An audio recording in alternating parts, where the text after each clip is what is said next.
बच्चों को दिखाइए।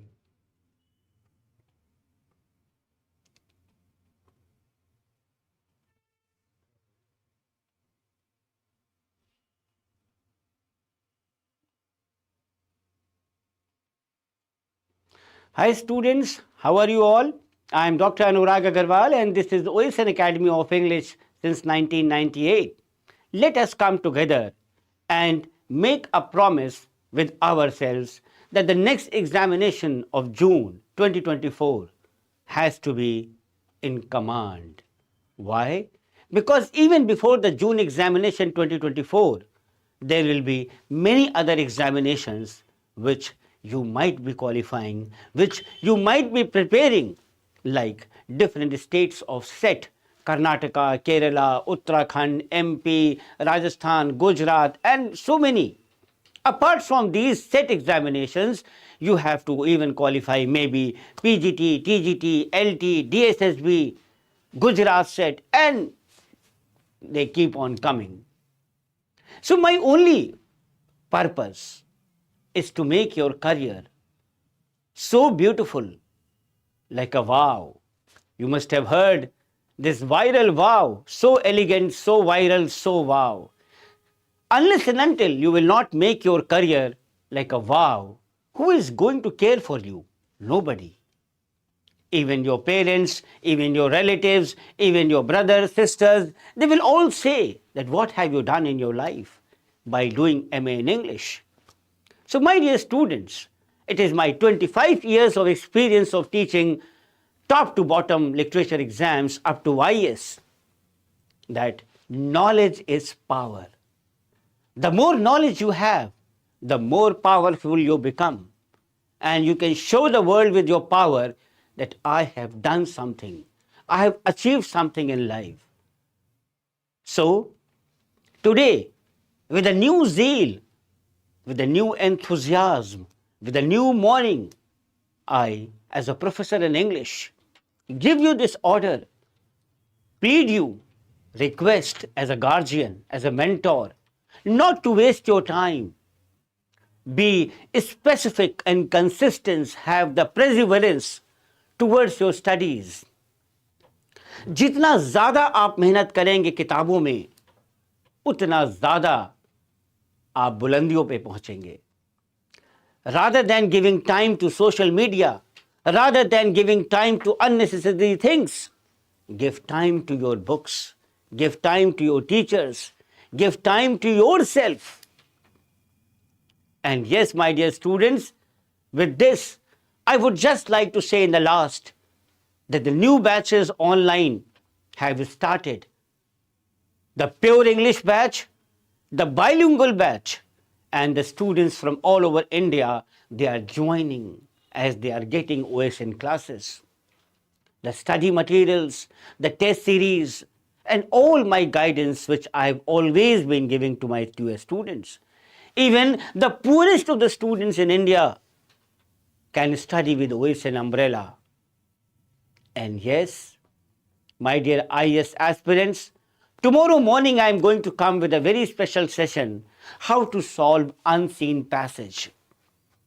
That class, that session will be very important for every English scholar, specifically UPSC, क्योंकि unseen passage की ज़रूरत सभी को पड़ती है. Even a BA class student has to feel, has to know that how the unseen passages are solved. तो उसका thumbnail और लिंक इसी YouTube चैनल पे हमारे है. उसका लिंक बच्चों में शेयर भी कर सकते हैं आप. सो जो बच्चे भी लाइव हैं आज, जल्दी जल्दी स्क्रीन पे आ जाएं with your name, so that आज का जो MCQs है they are actually PYQs, that is previous year question.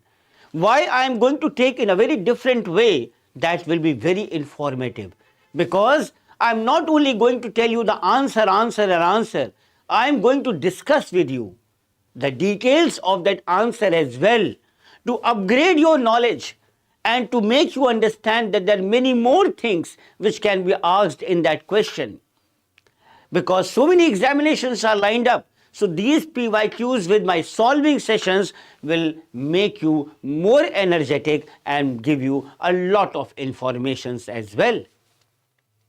In the screen, you can see, I would request my technical team to show them the bilingual batch as the pure English batch, the combo batch. And yes, don't worry for anything, just download the application OSN Academy from your Play Store or WhatsApp us at this given number for the links, for the details. Our executive will help you in all the way. Even you can talk to me after a telephonic conversation, after a, you can say, a time slot.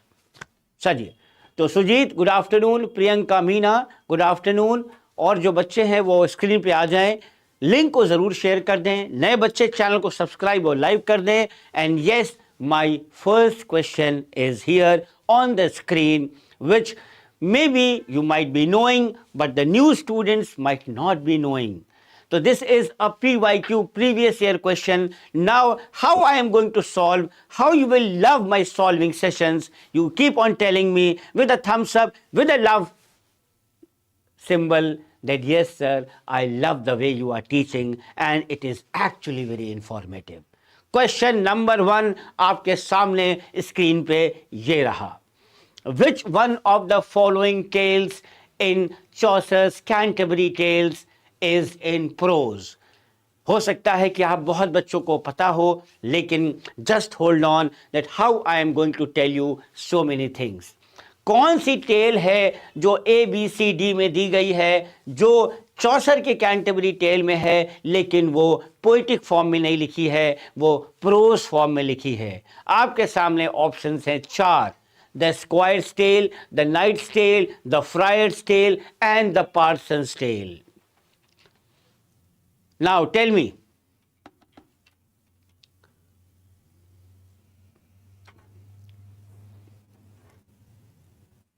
Priyanka Meena good afternoon, Meena Shivraj good afternoon. Let's learn English. प्रणाम प्रणाम.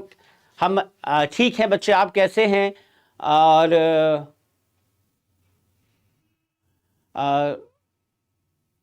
सांगेलांग बांगेंग, क्या नाम है आपका? नाम नहीं समझ में आ रहा है. Let's learn earning English. Okay, आपका नाम है रविंद्र. रविंद्र, फाइन.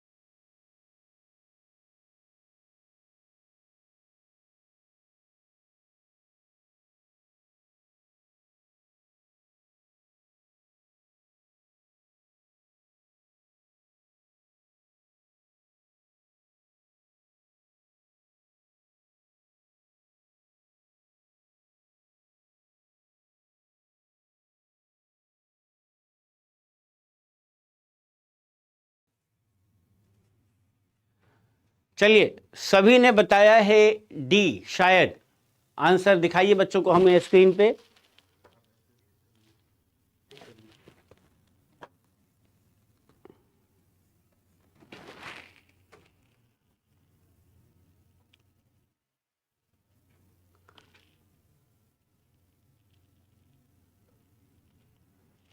अब यहां पे देखिए बच्चों कि क्या चीज इंपॉर्टेंट है जो आपको अगले एग्जामिनेशंस में या मिल सकती है, क्योंकि यूजीसी नेट का जो एग्जाम का पैटर्न है वो कहीं ना कहीं अपने ट्रेंड्स को बदलता रहता है. तो फॉर एग्जाम्पल ये पीवाईक्यू है जिसमें आपसे केवल ये पूछा कि कौन सी टेल है जो प्रोज में है. आपने आंसर बताया डी. अब हमें आपको ये बताना है कि ये जो पार्सन है, the parson divides penitence into 3 parts. Penitence समझते हैं आप?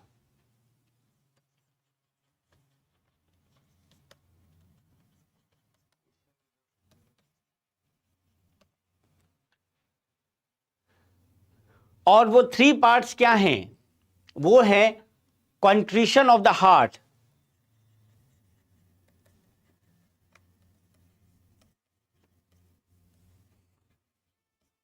पहला,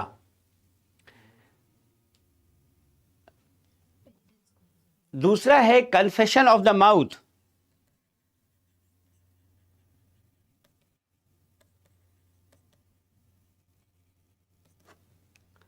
और तीसरा है satisfaction.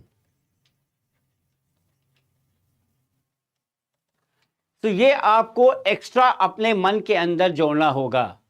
Nitya Sathi, good afternoon Nithya, and I heartily welcome you to my OSN Academy channel, and I really feel happy that Nithya Sathi, she is from Tamil Nadu, and coincidentally she is also a UGC NET scholar competitor, as well as my UPSC aspirant with English literature as an optional. So how are you feeling, Sathi, after joining my classes today in the morning? She has joined my UPSC optional class English from Tamil Nadu. So as I have not talked to her yet, because she has just joined half an hour before, and I am able to see her live here. So I would just ask you, how are you feeling after getting OSN Academy and my classes and guidance? You are feeling happy and energetic. That's so happy to see, and I'm really very happy to see that you are happy, passionate and energetic, and just be brave, be courageous, and have faith in me and your teacher, me and your confidence. Okay, Nithya. Okay, your name is Jagira. Fine. So these are the things which I wanted to tell you. And one more thing, that the Parson's Tale, actually the final of the 24 stories in the Canterbury Tales by Chaucer, where ये जो tale है is actually a lengthy prose sermon. ये पूछ सकते हैं, याद रखिएगा, this tale is about the lengthy prose sermon. Lengthy मतलब बहुत लंबी, lengthy prose sermon on 7 deadly sins. ये क्वेश्चन पूछा जा सकता है कि ये जो पार्सन्स टेल है ये है क्या. सो स्टूडेंट्स, ये एक बहुत ही लेंदी प्रोज सरमन है. किस पे है? On 7 deadly sins. If I talk about Godfrey Chaucer, he might have intended this tale maybe with a plethora of pious quotations. Maybe because we know that we are going to the religious pilgrims, and these quotations might be very much fitting close to the stories of the religious pilgrims. So this all was the information regarding this PYQ, which was asked many years before in the UGC NET exam.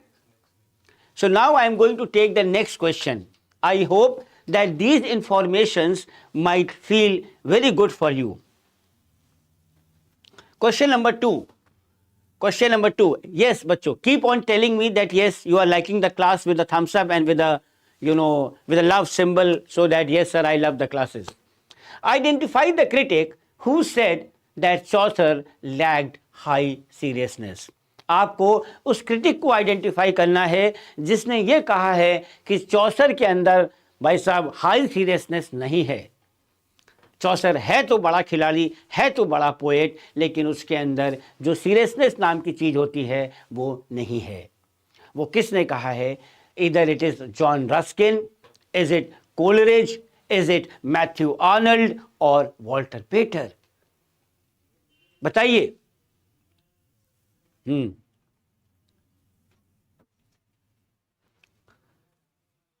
Nithya has given the answer C. Many more questions, many more answers should come immediately, so that I may be able to tell you, I may be able to tell you that who was the author and what are the informations which I want to tell you about that particular author. How many of you? Nithya ने कहा है C, Pradeep नहीं, क्या नाम है आपका, रविंद्र ने कहा है C. Many more answers? Yes. So let us go for Matthew Arnold. Matthew Arnold is actually the right answer. Now, those students those students who have just started their preparation, maybe they are from BA or MA, might not be knowing much about Matthew Arnold. So my purpose of taking this PYQ is to make you more bold and energetic, to make you more knowledgeable. And yes, who was Matthew Arnold जिसने कहा है कि he lacks high seriousness? He was actually a great English Victorian poet. बहुत बड़ा English Victorian poet था वो. And he was also a social critic, he was also a literary person. And yes, किस लिए जाना जाता था Matthew Arnold? He was known for his classical attacks on the contemporary tastes, the manners of the barbarians, ये question भी net में आता है बच्चों. He is known for his classical attacks on the contemporary taste and manners of the barbarians. And yes, the barbarians कौन थे बच्चों? The aristocracy. हाँ, the aristocracy पहला. Yes. दूसरा याद रखिएगा, ये क्वेश्चन नेट में आता है. बारबेरियंस कौन थे? फिलिस्टाइंस. फिलिस्टाइंस बच्चों कौन थे? The commercial middle class. The commercial middle class.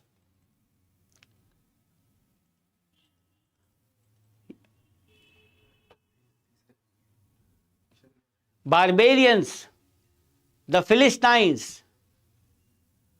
और तीसरा कौन बताएगा? Who will tell me the third?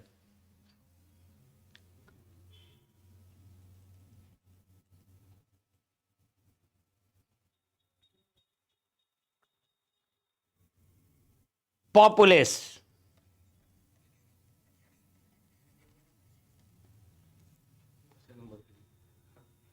तो ये आपको इंफॉर्मेशन मुझे देनी थी, which was very important apart from this PYQ. Now question number 3. Poets are the unacknowledged legislators of the world. ये स्टेटमेंट किसने दिया है? Who has made this statement? कि जो कवि होते हैं वो उनको unacknowledged legislators कहा जाता है संसार का. This is the PYQ original question, but now you have to tell me the answer.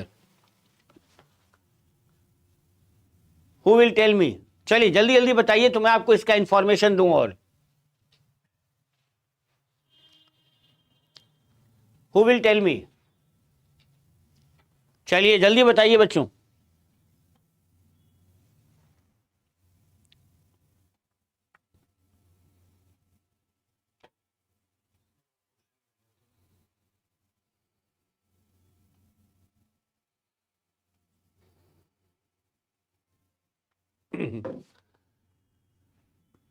Answers, I am waiting. The next answer is Shelley. Poets are the unacknowledged. Yes, Nitya, correct. Shelley, yes, correct. Now see, if I talk about Percy Bysshe Shelley, we all know that he was a great romantic poet, a great English poet who was known for his epic verses, who was known for his lyrical poems, who is known for his Ode to the West Wind. And yes, he was part of a group of poets and writers, maybe from Lord Byron to his own wife Mary Shelley, and whose writing has become the part of English literature cult. P.B. Shelley is actually a versatile genius who was known for his lyrical verses. He used to exhale lyrics as we exhale breath. जैसे हम सांस लेते हैं, सांस बाहर निकालते हैं, और कोई भी हमें उसमें दिक्कत नहीं होती. It is a normal process. In the same way, Shelley was such a great poet that he used to inhale, exhale poetry like a normal process. He was such a great, versatile, lyrical genius. Fine. Now, next, who was the poet who explained his kind of poetry in terms of in escape, in stress and sprung rhythm? इस पे बच्चों बहुत question आता है कि कौन सा poet है जिसने अपनी पोइट्री को एक्सप्लेन किया in terms of in escape, in stress and sprung rhythm. बहुत क्वेश्चंस आ चुके हैं इस पे। Any answer? It is a very very important session बच्चों, क्योंकि इस पे जो हम आपको एडिशनल इंफॉर्मेशन हम दे रहे हैं that are more important than even the question which has been asked. वो आपके सिस्टम को ये बताएगा कि हमें कैसे पढ़ना है। जीएम हॉपकिंस लिखा है नित्या ने, जीएम हॉपकिंस लिखा है स्प्रंग रिदम, स्प्रंग रिदम।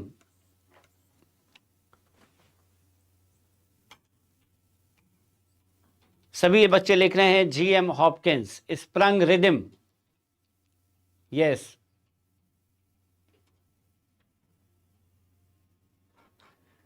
अब ये बताइए ये स्प्रंग रिदम है क्या?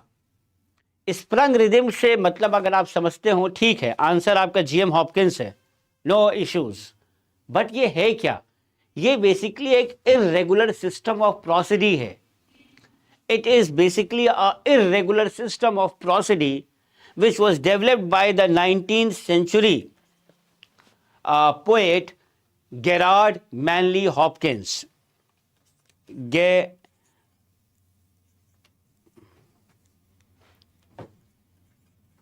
Gerard Manley Hopkins, पूरा नाम आपको पता होना चाहिए।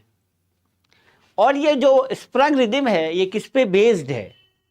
It is based on the number of stressed syllables in a line and it permits an intermediate number of unstressed syllables, permit करता है। तो sprung rhythm was actually a very very irregular science system of prosody जिसको कि GM Hopkins ने develop किया, ये याद रखिएगा। Now, question number 5.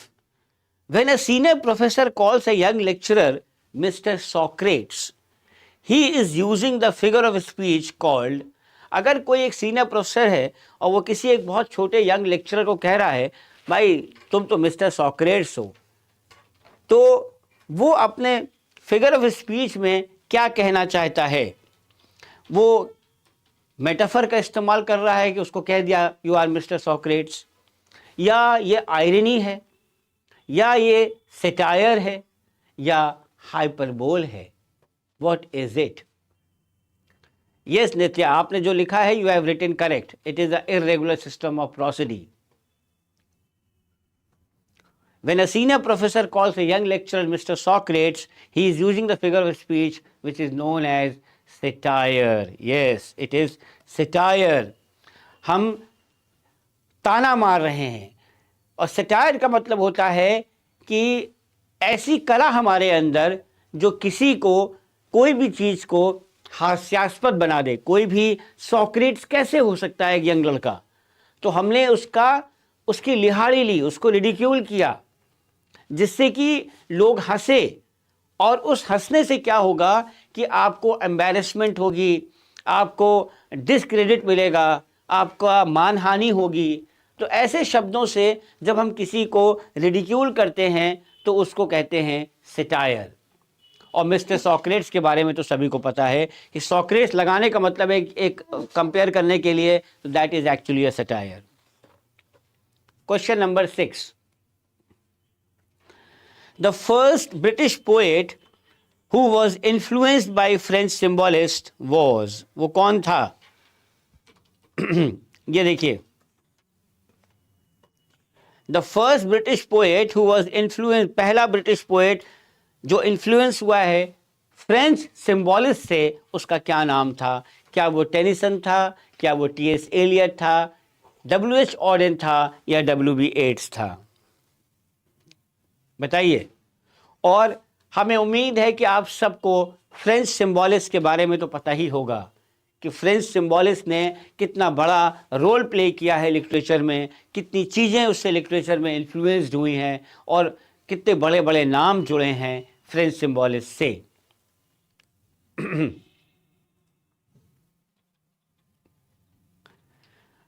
फ्रेंच सिंबॉलिस्ट कैसे हुए? फ्रेंच सिंबॉलिज्म से।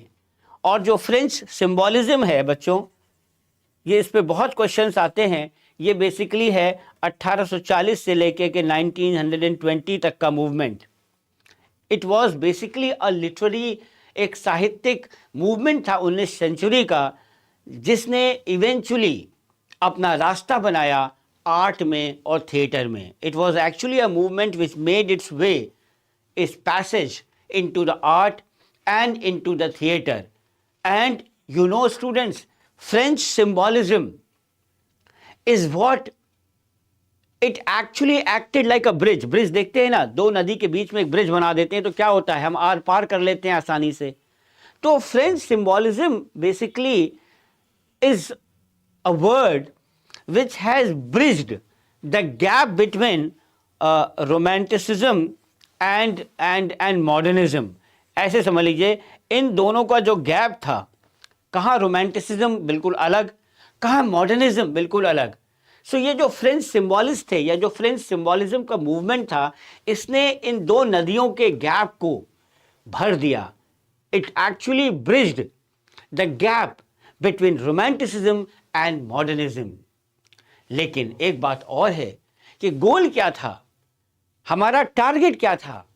गोल was to represent the emotional experience with a very complex symbols, ऐसे symbols for which they are named as emblems of the actual world, as opposed to the purely emotional world जो उनके work को dominate करता है।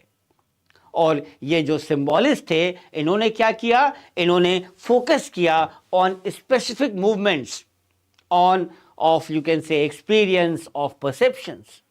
सो that French symbolist की जो बात कर रहे हैं, इसका राइट आंसर अभी तक आपने बताया यस डी है, that is question number 6 WB Yeats correct. So answer may be easy for those who have studied, but the way I am teaching today in these PYQs is to give you that inclination that how to study the objective examinations wherein you need a deep-rooted command over your literature, which my students are studying for the past 25 years. चाहे वो दुनिया का कोई भी literature का batch हो, चाहे वो IAS हो, चाहे वो TGT हो. That is the strength which I give to my students to complete these objective examinations. और सभी को पता है कि W.B. Yeats was a great Irish poet from Ireland. He was a great dramatist, writer, and the foremost figure of the 20th century literature. Question number 7. Mephistopheles is one of the most interesting characters in the play by Thomas Keed, by Ben Jonson, by Christopher Marlowe और Webster. बताइए. बहुत easy है, नए बच्चों के लिए भी easy है, पुराने बच्चों के लिए भी इजी है. जो भी बच्चे हमें लाइव देख रहे हैं, शायद अगर वो हमारी क्लासेस से खुश हैं, उनको अच्छा लग रहा है, तो लाइक का बटन ज़रूर दबाएंगे. हमें ऐसा लगता है कि बच्चों ने पढ़ते पढ़ते लाइव का बटन शायद नहीं क्लिक किया होगा, या आज की लिंक को उन्होंने अपने बच्चों में, अपने दोस्तों में शेयर नहीं किया है. तो अगर लाइक का बटन दबा देंगे और शेयर कर देंगे तो हमें ज़रूर बताइएगा कि सर मैंने उसको कर दिया है. मीना शिवराज जी ने कहा है क्रिस्टोफर मार्लो. और बच्चे बताएं, how many students are saying that it is Christopher Marlowe? और अगर हम मेफिस्टोफेलीस की बात करें तो मेफिस्टोफेलीस एसोसिएटेड था फॉस्ट लीजन से, FAUST. He was associated with the Faust Legion of an ambitious scholar based on the historical Johann Georg Faust. और उस लीजेंड में फॉस्ट एक डील करता है with the devil at the price of his soul, and Mephistopheles acting as the devil's agent. वो act करता है एक डेविल के एजेंट की तरह. And yes, this is the most interesting character in the play by Christopher Marlowe. Correct. Dr. Faustus, yes. Rabinder is correct. सो कितने बच्चों ने लाइक का बटन दबा दिया? थम्स अप करके मुझे बताएं। सभी बच्चों ने have you press the button like and share the link? और क्रिस्टोफर मार्लो की अगर हम बात करें, just tell you in short that yes he was the first English dramatist, पहला इंग्लिश प्लेराइट था जिसने रिवील किया, क्या रिवील किया? The full potential of the blank verse poetry. Blank verse poetry का पूरी तरीके से उसने पोटेंशियल को इस्तेमाल किया। यहां से देखिए आपको क्या पता चला कि अगर क्वेश्चन में यह पूछ लिया जाए ब्लैंक वर्स को लेके, तो तुरंत आपको याद आ जाना चाहिए मार्लो का नाम, क्रिस्टोफर मार्लो का नाम, फॉस्टस का नाम, सब कुछ आपको रिलेट कर पाएंगे। अगर इतनी माइन्यूट आपको जानकारी नहीं है तो कहीं ना कहीं कोई ना कोई आंसर आपसे मिस हो सकता है। Question number 8, the title things fall apart. The title Things Fall Apart is taken from Yeats's Among School Children, The Second Coming, Sailing to Byzantium, A Prayer for My Daughter। बताइए, बहुत simple question है, but yes इसके अंदर बहुत depth है बच्चों। अपने आप में थिंग्स फॉल अपार्ट वाली जो पोएम है वो मैं आईएएस में भी पढ़ाता हूँ, नेट में भी पढ़ाता हूँ, और बहुत सारे क्वेश्चंस पूछे जाते हैं। क्वेश्चन ये पोएम कठिन भी है, लेकिन एक बार जब समझ में आ जाए और एड्स के बारे में आपको पता हो तो आपको अच्छा लगेगा।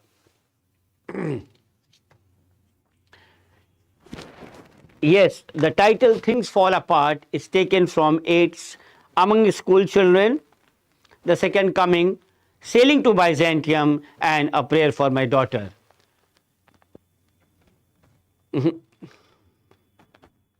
हाँ, देखिए आपने आंसर लिखा है सी, बी अभी तक आंसर नहीं आया है। Okay, question number 8, Sunil Yadav ने लिखा है सी।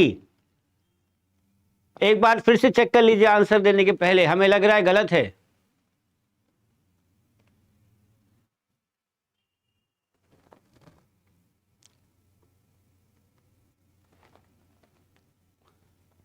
सुनील यादव चेक करिए, रविंदर चेक करिए एक बार फिर से। क्रिस्टोफर मार्लो निथ्या पिछला वाला क्वेश्चन था, it was the last question. Now the question is question number 8। बच्चों अपने पेज को रिफ्रेश कर लीजिए, अगर आप पीछे चल रहे हैं तो पेज को रिफ्रेश कर लीजिए। थागुला सुजाता ए, सुनील यादव सी, पेज को रिफ्रेश कर लीजिए।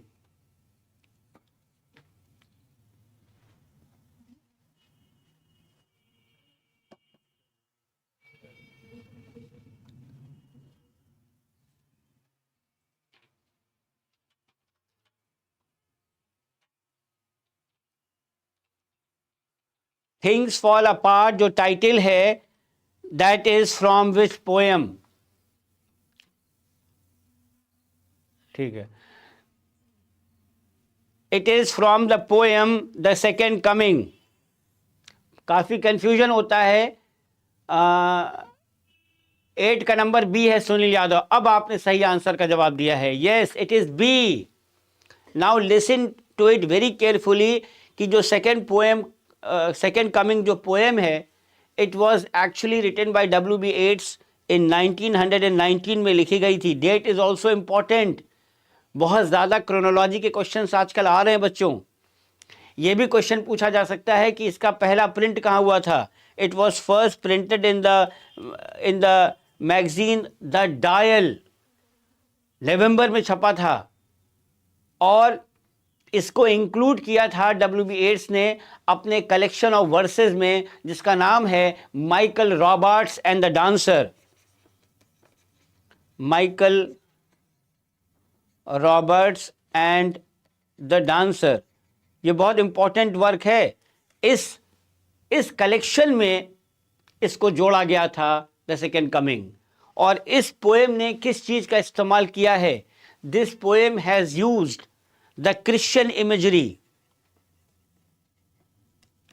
क्रिश्चियन इमेजरी, कभी कभी क्वेश्चन इमेजरी पे पूछ लेते हैं, So you can tell that yes, this poem has used the Christian imagery regarding the apocalypse and second coming to describe allegorically the atmosphere of the post-war Europe. Post-war Europe को. And don't forget that this poem is considered to be the masterpiece work, major work of modernist poetry, which has been reprinted in many other collections also, जैसे Norton Anthology of Modern Poetry में भी इसको छापा गया था. Fine. So how many students have pressed the like button and have shared the link? I think many of you have forgotten. Thagula, Sujata B, yes, the second coming. तो ये इसका answer हो गया. Now, the next question on your screen. Nothing can please many and please long. बहुत चीज़ों को लोग जोर दिन तक नहीं प्लीज कर सकते, बहुत देर तक नहीं कर सकते, but just representation of general nature. And ये कोटेशन कहाँ का है? जॉनसन का है, ड्राइडन का है, एडिसन का है या फील्डिंग का है? Nothing can please many and please long, but just representation of general nature. Who has given this quotation?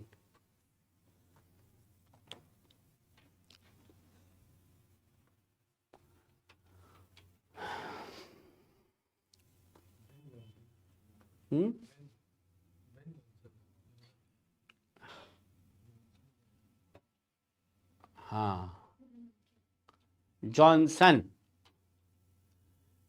Dryden, Edison, fielding, कौन था?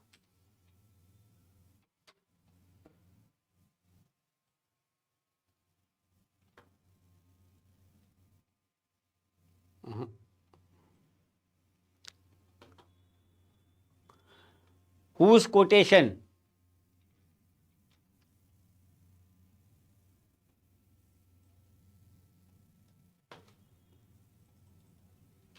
Any answer?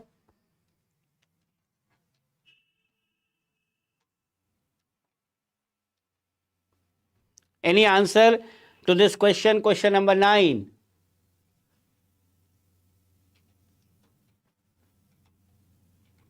Things fall apart तो बेटा वो नॉवेल है. यहाँ पे वो तो उस लाइन को लेकर के चिनुआ अचीबे ने वो नॉवेल बनाई है, वो एक अलग चीज़ है.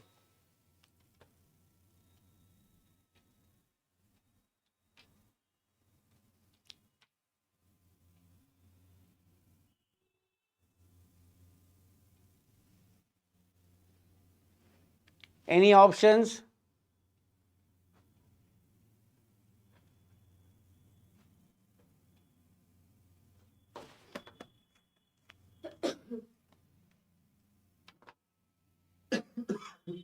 हाँ है तो डॉक्टर सैमुअल जॉनसन.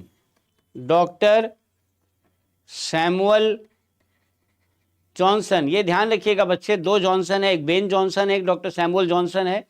दोनों के जॉनसन में फ़र्क क्या है कि जो बेन जॉनसन है उसमें बीच में एच नहीं लगा होता. अगर कहीं पे केवल एच नहीं लिखा है तो ध्यान रखिएगा.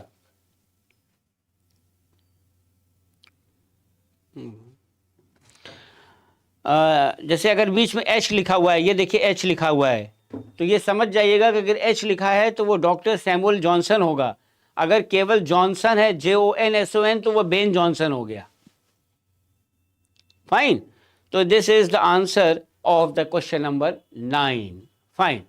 तो चलिए नेक्स्ट चलते हैं हम लोग 10 पे. Who defines poetry as the breath and the final spirit of all knowledge? Is it Shelley, is it Coleridge, Wordsworth और कीट्स? म्यूट. बताइए जल्दी.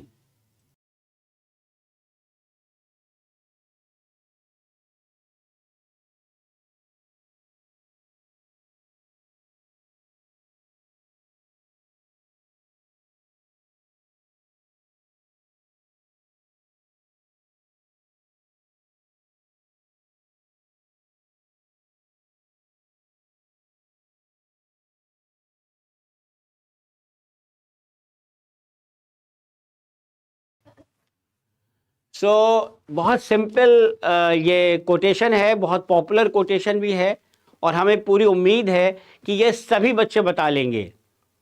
Who defines poetry as the breath and the final spirit of all knowledge? और हमें लग रहा है कि बच्चे आज की क्लास में इतना मगन हो गए हैं कि हमारी क्लास के जो लाइक बटन है उसको दबाना भूल गए हैं। तो please press the like button, जिससे मुझे लगे कि आपको अच्छा लग रहा है। That is only A symbolic love and affection, कि हाँ, लाइक देख के लगता है कि आपको अच्छा लग रहा है, और लाइक नहीं रहेगा तो मुझे लगेगा कि आप शायद पसंद नहीं कर पा रहे हैं। हु डिफाइंस पोइट्री, बताइए। वर्ड्सवर्थ, शेली, कोलरिज, कीट्स। इतना सिंपल में इतना देर कर रहे हैं बच्चों आप।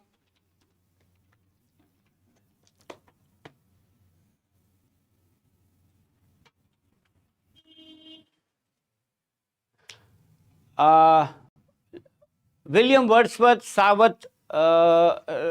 सावत ने लिखा है विलियम वर्ड्सवर्थ। और कितने बच्चे कह रहे हैं कि ये विलियम वर्ड्सवर्थ है? रविंद्र ने भी लिखा है वर्ड्सवर्थ।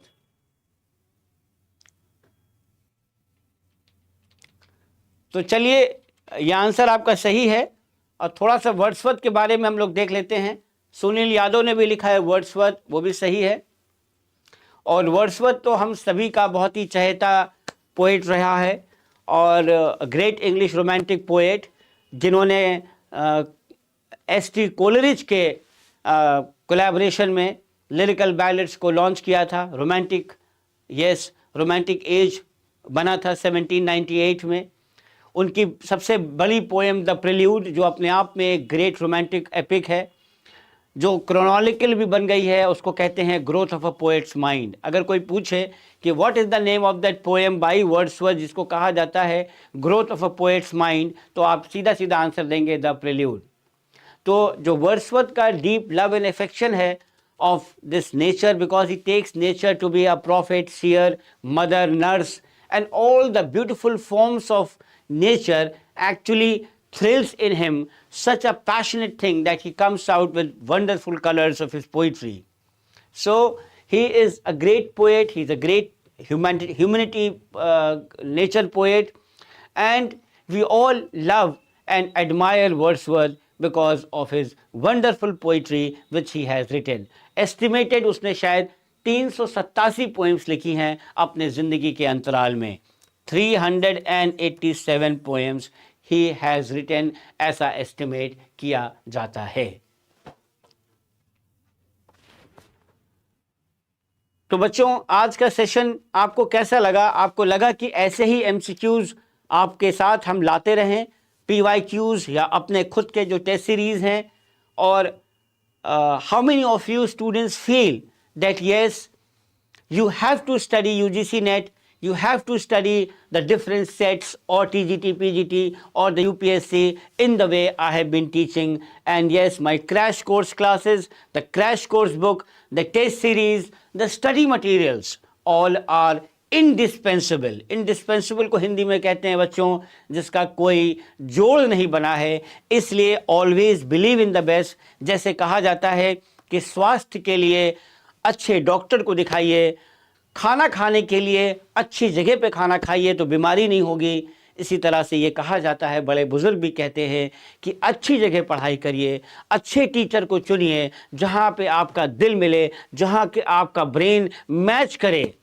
और अगर मेरी बात आपको लगती है कि हाँ सर सही गाइड करते हैं, तो हमेशा चुनने से पहले ये ध्यान रखिए कि हम कहाँ पढ़ रहे हैं, कैसे पढ़ रहे हैं, हमारा टाइम तो नहीं ख़राब हो रहा है, हमारा वक्त ज़्यादा इम्पॉर्टेंट है हमारे पैसे से।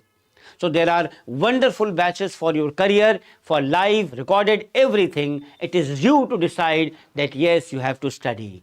With that, we will be meeting you tomorrow with a very beautiful session, how to solve the unseen passages. तो आज के सेशन को सब्सक्राइब कर दीजिए, लाइक कर दीजिए, जिससे कि कल आपको नोटिफिकेशन 12:30 बजे मिल जाए। Thank you so much.